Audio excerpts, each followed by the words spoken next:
Fala, galerinha do curso Gaia, beleza? Professor Afonso com vocês mais uma vez.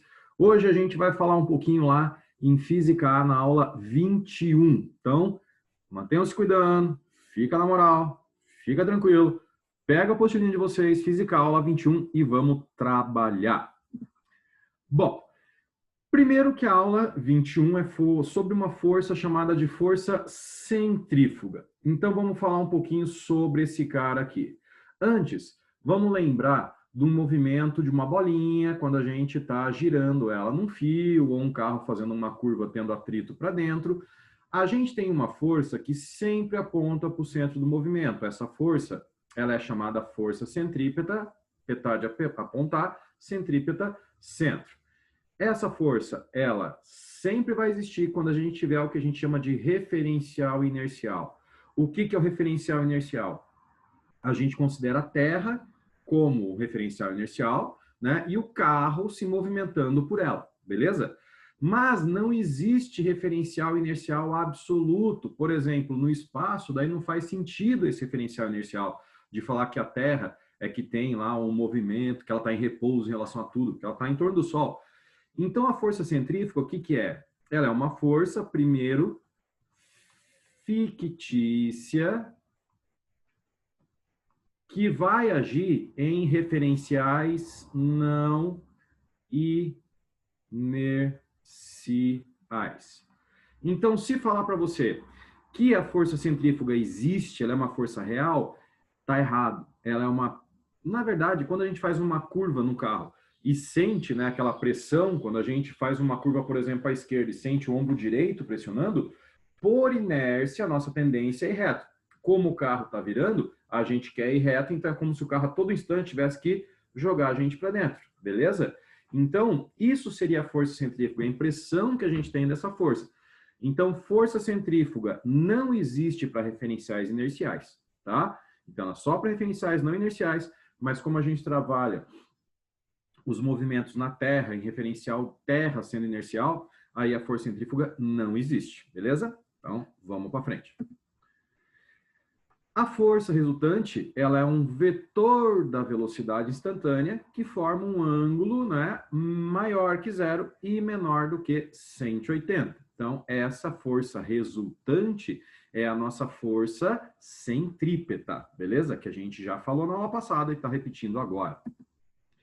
Bom, num movimento circular uniforme, como que funciona esse negócio? Como que funciona esse cara? Então, a força resultante que age sobre um corpo, ela tem zeros, tem que ser zero para o movimento circular ser uniforme. Força resultante vai ser a própria força resultante centrípeta. Lembra? Força resultante é a força resultante centrípeta. E força, para quem não lembra, a gente já fez essa dedução, vamos lá. Massa vezes aceleração. No caso do movimento circular, é a aceleração centrípeta. Então, fica massa vezes aceleração centrípeta é V ao quadrado sobre R. E aí a gente consegue determinar a força resultante centrípeta. A fórmula é V ao quadrado sobre R. Aonde ela vai agir? Em movimento circular uniforme, onde quem varia não é o módulo da velocidade, o módulo é o mesmo, então o valor da velocidade é, por exemplo, 20 metros por segundo aqui, 20 metros por segundo aqui. A diferença é que aqui é 20 metros por segundo apontando inclinado para cima, aqui é 20 metros por segundo apontando inclinado para baixo, tá? Então o que muda é a direção e o sentido e não o valor, não o módulo. Então, tá ali, ó, nossa força resultante apontando para dentro, né, do movimento circular, para o centro da curva. Beleza. Aqui a gente vai falar de trajetórias em planos horizontais. O que acontece aqui, nessa situação, quando o cara faz uma curva, né, ele está preso por uma cordinha, você pode ver que tem a tração ou a tensão aqui, né? E eu posso calcular a força dessa corda que faz o corpo se movimentar em trajetória circular. Como que eu faço isso? É só a gente pensar. A corda é que está mantendo esse cara em movimento circular, porque se a corda romper, esse cara vai em linha reta, por causa da inércia. A tendência do movimento é ser retilíneo. Então, ele só está fazendo a curva porque tem a cordinha, o fio prendendo ele. Posso falar que a força resultante que atua sobre ele é a própria resultante centrípeta, tá? Então, a força resultante centrípeta é a própria resultante e ela é a atração. Mas a gente falou agora há pouco que a resultante centrípeta eu calculo como mv ao quadrado sobre r. Então, eu calculo a tração por mv ao quadrado sobre r. Tração é a própria resultante centrípeta. Não tem erro, é bem tranquilinho, só substituir. No caso de um pêndulo, aqui fica um pouquinho diferente porque a gente tem um pêndulo cônico fazendo este movimento aqui, que é um movimento circular, então a minha força resultante centrípeta, que é esse cara, ela aponta para dentro. De novo, gente, utilizar vetores, eu tenho que usar essas três forças, juntar essas três forças para poder montar um triângulo e resolver isso aí. Então, eu uso a equação, ou melhor, o método da... Pode ser um paralelogramo? Não. Pode ser o modo do paralelogramo. Ó. Então, eu junto as forças, faço a filinha, a adição de vetores. Então, ó, meu peso eu ponho aqui. Aí, a atração ou a tensão aqui, inclinadinha para cima e para a direita. E a força resultante é o cara que vai ligar esses elementos aqui, ó, como eu fiz uma filinha com os vetores. Por que isso acontece?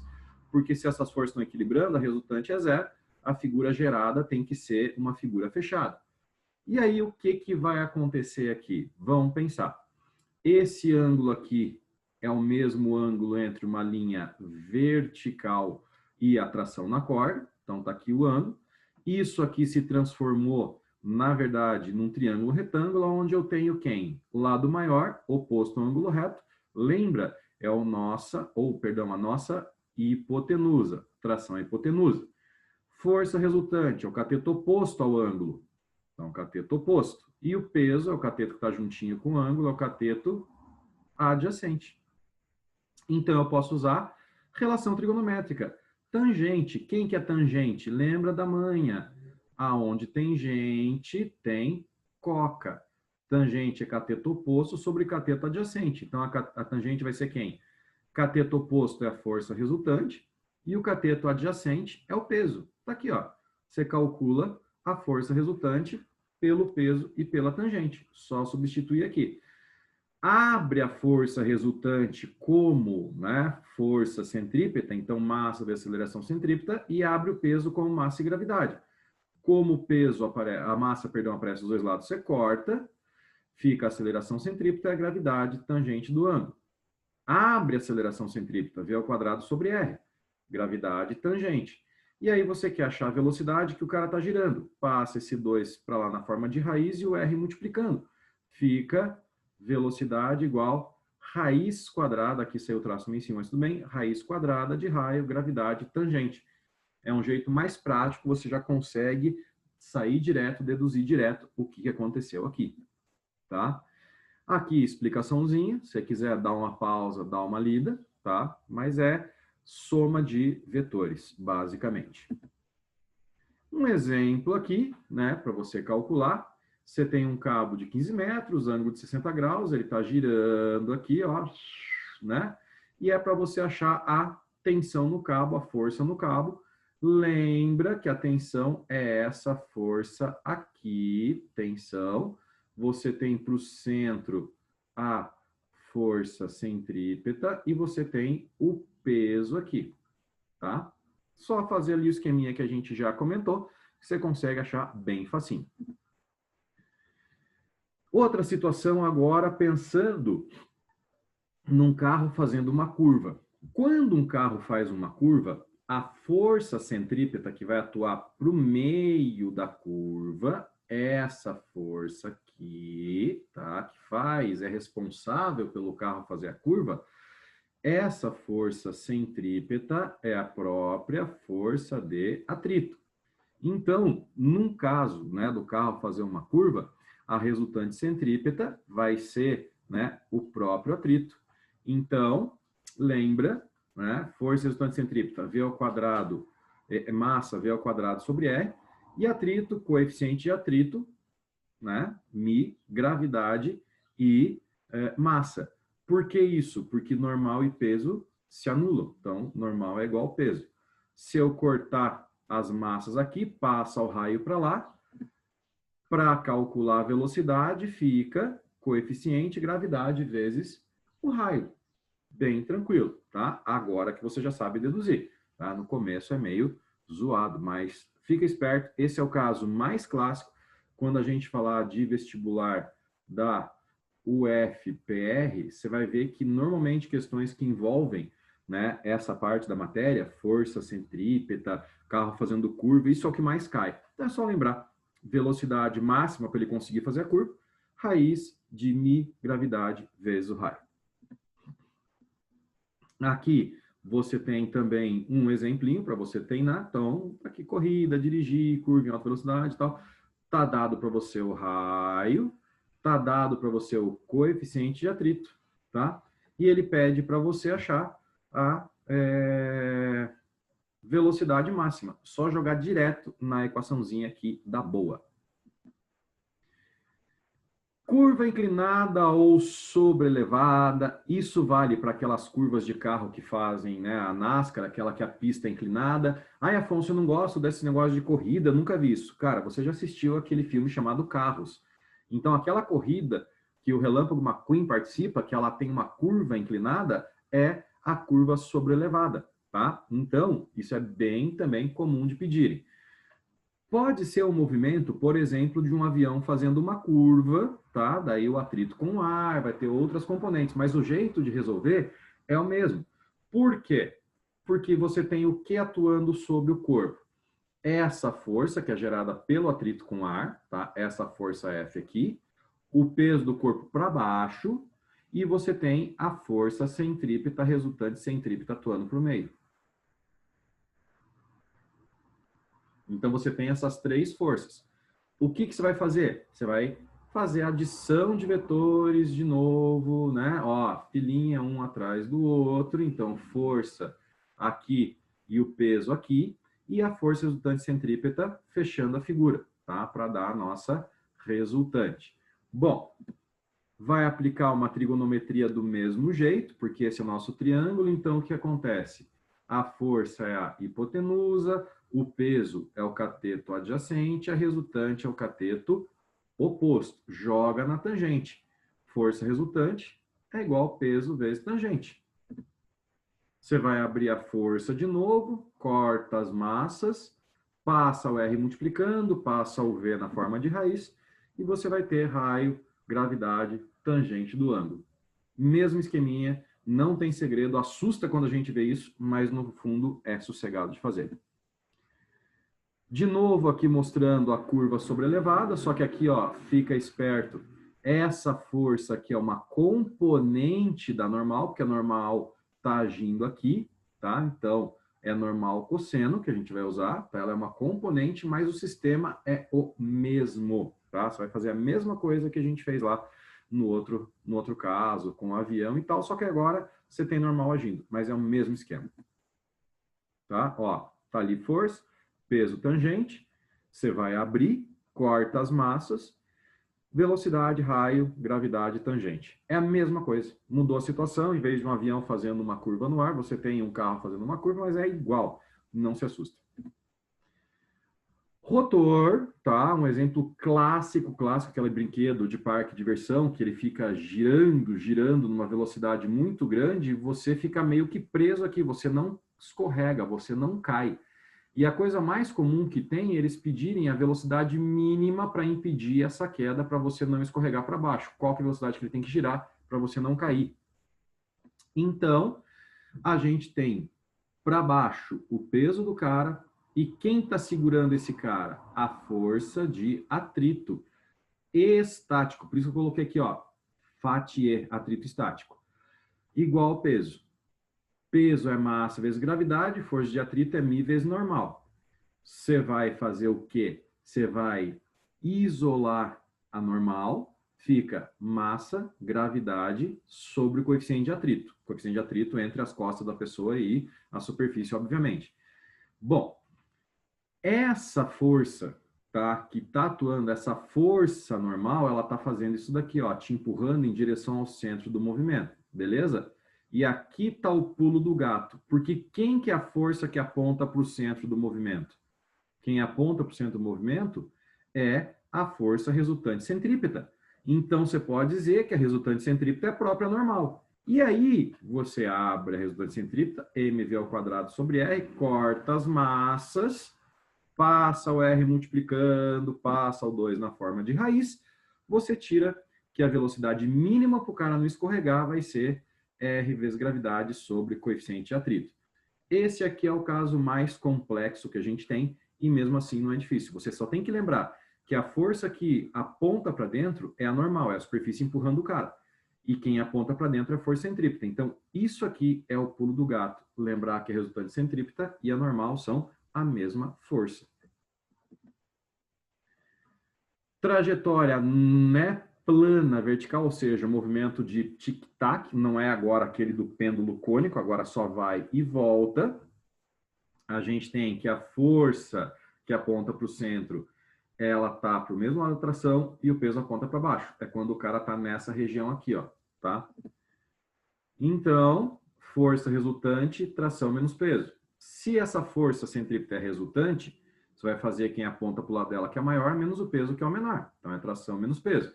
Abre de novo esse maluco aqui, força resultante centrípeta, V ao quadrado sobre E, tração menos massa e gravidade. Aqui você tem que tomar cuidado. Não dá para cortar as massas porque não aparece na tração. Então, ela simplesmente passa para lá e fica positivo. Mas daí a tração você faz peso, mg, mais mv ao quadrado sobre r. Ou seja, peso mais a força centrípeta. E aí você vai ter a massa, vai ter velocidade, calcula a tração, tá? Quando a gente fala de um carro numa lombada, você tem que pensar em algumas coisas. Por exemplo, se ele está embaixo da lombada ou em cima da lombada, tá? Deixa eu só ver uma coisa aqui. Isso daqui que eu queria que aparecesse, ficou invertido, mas deu. Então, você tem aqui, por exemplo, na situação B, você tem normal, que é a pista empurrando o cara para cima, normal de B, e você tem o peso do cara para baixo, tá? Apontando para o outro lado. Lembra que a força resultante centrípeta sempre aponta para o meio? Como o cara está numa pista que ela é um buraco, é como se o meio da circunferência que deu origem para ela fosse para cima. Então, se a força centrípeta está aqui, ela é uma resultante entre normal e peso. Resultante, né? Centrípeta vai ser o que então? Normal menos peso, maior menos a menor. Por que é normal menos peso? Quem aponta para o mesmo lado da resultante é maior, quem aponta para o lado oposto é menor. Então fica resultante centrípeta, normal menos peso, que nada mais é do que massa vezes aceleração centrípeta. Estou abrindo aqui, ó, a resultante, tá? Essa é a resultante. Normal eu não sei, peso, massa vezes gravidade, e a aceleração centrípeta, a força centrípeta é mv ao quadrado sobre r. Isso serve para você calcular normal, ó. Passa esse cidadão para lá, ele fica positivo, fica normal igual a mg, mais mv ao quadrado sobre r. Não dá para cortar as massas porque não aparece nesse termo, então tem que ficar esperto com isso. Tá ali de novo a explicação, né, que a gente fez. Agora, vamos pensar na lombada, lá em cima, tá? No ponto C. Deixa eu arrumar aqui, ó. Isso daqui é C. C e aqui é C. Tá? Só para ficar bonitinho. Se ele está aqui em cima, o que eu tenho agora? Normal continua sendo para cima. O peso continua sendo para baixo. Só que agora a resultante, ela atua para o meio. Força resultante centrípeta. Então, quem que é maior agora? Quem é maior agora é o peso, porque ele que está para o lado da resultante. Então, a resultante é peso menos normal. E acabou o mistério. Abre a resultante aqui, massa vezes aceleração, peso, massa vezes gravidade. Vai ficar normal menos peso, ou peso menos normal, tanto faz. Vai fazer o algebrismo. Opa! Vai fazer o algebrismo e acha normal fazendo mg aqui mais, tá? Saiu aqui erradinho na hora de fazer o recorte cole. Mas agora deu certo. Beleza? Então, é só fazer o algebrismo que dá certo. Globo da morte, também muito comentado. Situação 1, tá? Quando o cara tá aqui embaixo, tá? Situação 1, quando ele tá aqui, ó. O que que eu tenho aqui? Eu tenho normal apontando para cima e o peso para baixo. Ele está embaixo da depressão. E lembra que a resultante está para cima. Resultante centrípeta. Então, quando ele está aqui embaixo, o que que acontece? A tua resultante, que é mv ao quadrado sobre r, vai ser maior menos a menor. Normal menos peso. De novo, abre as equações e seja feliz, tá? Normal é igual a mv ao quadrado sobre r. O mg passa para lá, fica positivo. Ó, ficou mais. Esse aqui é o caso aonde ele passa aqui embaixo, né, no globo da morte. Situação 3. Essa daqui é a mais comentada, já vamos dizer o porquê. Então, eu tenho o que acontecendo aqui? A força centrípeta para o centro, beleza? E ela vai ser o que agora? Se esperta, porque eu tenho a normal e o peso para o mesmo lado. Então, a resultante é a soma dos dois. Abre a força centrípeta por massa vezes aceleração centrípeta, e aí você vai ter mv ao quadrado sobre r, que é normal, mais mg. Isola normal, passa o mg para lá, ele fica negativo. Então, fica massa v ao quadrado menos mg. Beleza? Tranquilinho para calcular. Esse cara aqui é muito importante, porque sempre que um problema falar para você numa situação chamada velocidade mínima, ele vai abordar isso daí, tá? E tá aí, ó. Dei spoiler para você. Velocidade mínima para ele passar aqui em cima, tá? Veja que eu coloquei que normal é igual a zero. Por quê? Normal é a força que a superfície está fazendo aqui no carinha, na moto, certo? Essa daqui é normal. Se ele tá bem devagarzinho, ele tá quase fazendo isso daqui, ó. Quase caindo, tá? Então a velocidade dele é tão baixinha que ele quase tá perdendo o contato. Ó, coloquei aqui para você, ó. Iminência de perder o contato. Por isso que é normal é igual a zero. Se a gente pegar a equação anterior, vou voltar aqui nela para você ver. Ó, normal mais mg é igual a mv ao quadrado sobre r. Tira normal, fica mg igual a mv ao quadrado sobre r, tá? Que é o que tá aqui, ó. mg, mv ao quadrado sobre r. Corta as massas, porque elas são iguais, se anulam. Passa o r multiplicando, passa o v na forma de raiz. Velocidade mínima, raiz de r vezes g. Que facinho! Que fácil resolver esse problema do globo da morte da tal da velocidade mínima. É só tirar a raiz do raio vezes a gravidade. A gravidade é 10. Então, se ele te der o raio, 4 metros. Não, 4 não, vamos pegar um número aí. 3,6 metros vezes 10 da gravidade dá 36. Raiz de 36 dá 6. Faz de cabeça, rapidão. Então, esse aqui é o caso mais importante, porque ele é o mais pedido, tá? E olha como ele é facinho. Você vai ver que você vai resolver um monte de problema lá desse módulo, dessa aula, só com essa explicaçãozinha da velocidade mínima. É bem fácil, é bem tranquilo, tá bom? Aqui, forças inerciais ou pseudo-forças. São forças que não são reais, utilizadas para transformar referenciais não inerciais em inerciais. Como assim, Afonso?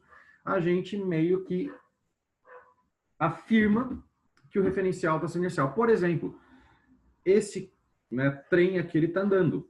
Eu quero saber a força de tração entre o teto e o corpo pendurado. Então, o que eu faço? Eu afirmo, entre aspas, que o vagão está parado e eu quero saber a força desse cabo aqui, tá? Então, eu transformei o vagão no referencial inercial. Ele estava em movimento, mas em relação à bola, ele está em repouso. Aí eu consigo controlar, consigo achar essa força. Mesmo esquema, tração para cima, força aqui para frente, peso para baixo. Faz o que eu te ensinei, bem de boa. Peso para baixo, tração para cima e a força resultante aqui. Fez o triângulo, mata por trigonometria, não tem erro. Então aqui ele fala das pseudo-forças solitárias, ó, que dó, que são a força centrífuga, como eu te falei, a Terra não está em repouso, mas a gente afirma, ou melhor, o carro não está em repouso, mas em relação a você a gente afirma que ele está, então ela é uma pseudo-força. Força Coriolis, essa daqui eu até devia deixar como tarefa, como se você tivesse tempo para pesquisar. Força Coriolis é o seguinte, você já abriu a tampa da pia quando ela está cheia de água? Que ele vai fazer aquele... né, para a água descer? O ralo faz aquele movimento? Se você não roubar e não girar a água para um lado, ela sempre vai girar no mesmo sentido, no hemisfério sul e no outro sentido, no hemisfério norte, tá? Por quê? Por causa da rotação da Terra. Então a gente esquece a rotação da Terra e diz que, na verdade, a força é a força da água descendo, é a rotação da água, mas não é. É por causa da rotação da Terra que a água faz aquele redemoinho. E sempre para o mesmo lado, no hemisfério, e para o lado oposto, no outro hemisfério. Essa força se chama força Coriolis. É bem legal isso daí. Quando a gente tem aqui um movimento, né, de um corpo, aqui, ó, se movendo, tração segurando esse cara aqui em cima, normal para cima, peso para baixo. Observador inerte, aí eu vou ter a tal da força, né, não inercial. Então aqui agora eu vou colocar o cara no inerte, ele vai se mexer junto, daí muda o referencial. Essa diferença basicamente entre observador inercial e não inercial, tá? No inercial ele está parado, no inercial ele está junto. E é isso aí. Obrigado pela atenção de vocês, crianças. Nós conversamos ali, né, nos atendimentos. Qualquer dúvida, chega junto, pergunta e a gente conversa sempre nas sextas-feiras lá. Valeu? Beijo para vocês, se cuidem. Até a semana que vem. Tchau. E agora parar de gravar, né?